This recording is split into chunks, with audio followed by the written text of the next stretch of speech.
La deuxième question écrite. Oral. Là, c'est M. Pascal Bonfillon qui va vous répondre. Il va même vous lire la question que vous avez Alors, dit. Pour les salaires. question de Mme Génius. Monsieur le maire, veuillez trouver 6 juin la question orale pour le conseil municipal. Hausse des taxes d'habitation et des taxes foncières. Les aspromontours constatent une hausse significative de leurs taxes d'habitation. Cette hausse est imputable à la part prélevée par les syndicats des communes auxquels notre commune appartient. La variation en pourcentage est une raison que les services fiscaux sont imprimés et pour cause il s'agit d'une augmentation de plus de 1000%. À quoi correspond cette hausse si importante? Qui décide de cette hausse de tout? Les aspromontours ont constaté une hausse significative de leurs taxes foncières. Cette hausse est imputable à la part prélevée par le syndicat des communes auquel notre commune appartient. La variation en pourcentage est tellement énorme que là aussi on frôle les 1000%. À quoi correspond cette hausse si importante qui décide de cette hausse? Monsieur le maire, oui, c'est OK.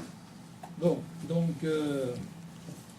on va faire un petit retour en arrière en revenant donc sur le mois de mars, me semble-t-il, où on a mars 2017, où on a acté donc la maîtrise d'ouvrage délégué de la future crèche au Sivom Val de Banquière.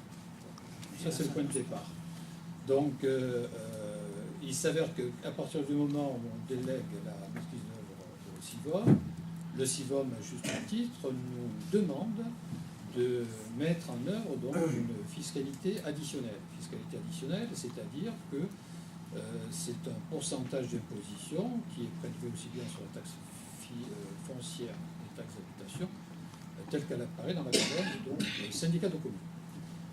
Jusqu'à présent, nous n'avions jamais opté pour cette fiscalité. Nous étions la seule commune sur l'ensemble des 12 communes à avoir toujours refusé de le faire.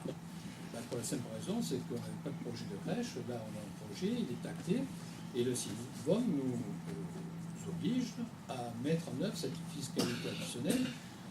À son niveau, ça lui permet d'avoir donc les recettes nécessaires pour son fonctionnement tous les mois, puisque le Trésor public verse donc la quote-part qu'elle a prélevée sur les taxes foncières, et donc c'est le Sivom qui en bénéficie. De cette manière-là, il est en mesure de bien gérer sa trésorerie et de ne pas avoir de décalage, et donc de ne pas imputer éventuellement les intérêts déducteurs au niveau des communes. Donc voilà, le fait générateur, c'est bien effectivement la décision de transférer la maîtrise d'ouvrage déléguée de notre future crèche au Sivom. La contrepartie, c'était de dire effectivement, vous allez faire comme l'ensemble des communes adhérant au Sivom, et donc on rentre effectivement dans ce moule. Donc ça, c'est par rapport donc au fait générateur. Alors, concernant maintenant les évolutions en pourcentage que vous évoquez, alors c'est vrai que 1000%, ça peut paraître très important, mais il faut mettre derrière des valeurs absolues, c'est-à-dire que si vous partez d'une taxe de 5 euros, que vous appliquez 1000%, vous arrivez effectivement à 55 euros. Donc, autant le pourcentage est très important, autant en valeur absolue, c'est un peu moins. Tout ça pour dire que si l'on prend un foyer moyen, c'est toujours très difficile de trouver des moyens en la matière,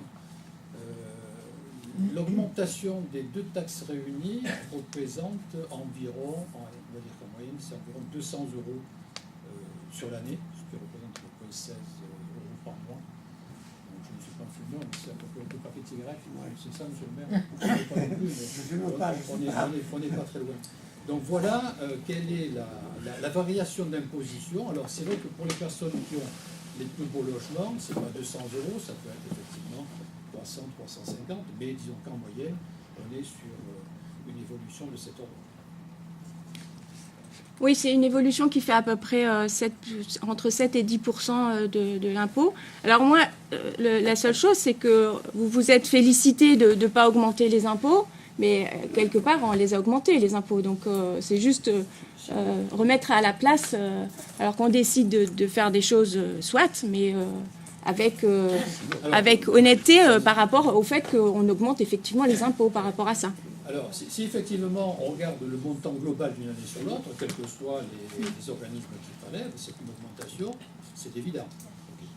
Cette augmentation-là, si l'on devait se comparer maintenant à l'ensemble des communes du CIVOM, aussi bien sur les évolutions des taxes d'habitation et foncière que nous prélevons que des taxes additionnelles qui sont prélevées, nous sommes la commune qui reste parmi les communes les moins imposées. Donc, on a toujours retardé cette fiscalité additionnelle. Aujourd'hui, il y a un projet qui est la construction d'une crèche, ça en coûte, et donc on passe effectivement par cette fiscalité. D'accord. Et comment elle est appliquée, cette fiscalité par le... Pardon, allez-y. Comment elle est appliquée par le CIVOM, cette fiscalité sur... Enfin, comment il nous demande de l'appliquer, en fait? Alors, le CIVOM, c'est pas très compliqué. Elle prend le coût de la compétence petite enfance et l'enfance jeunesse, me semble-t-il. Je parle sous le gouvernement d'Aon. Pour nous, c'est de l'ordre de 145 000 € sur une année pleine. Et elle demande donc aux services fiscaux de faire en sorte que ces 145 000 € se retraduisent par un pourcentage de taxe sur chaque feuille d'imposition et d'avoir en retour la... Il faut quand même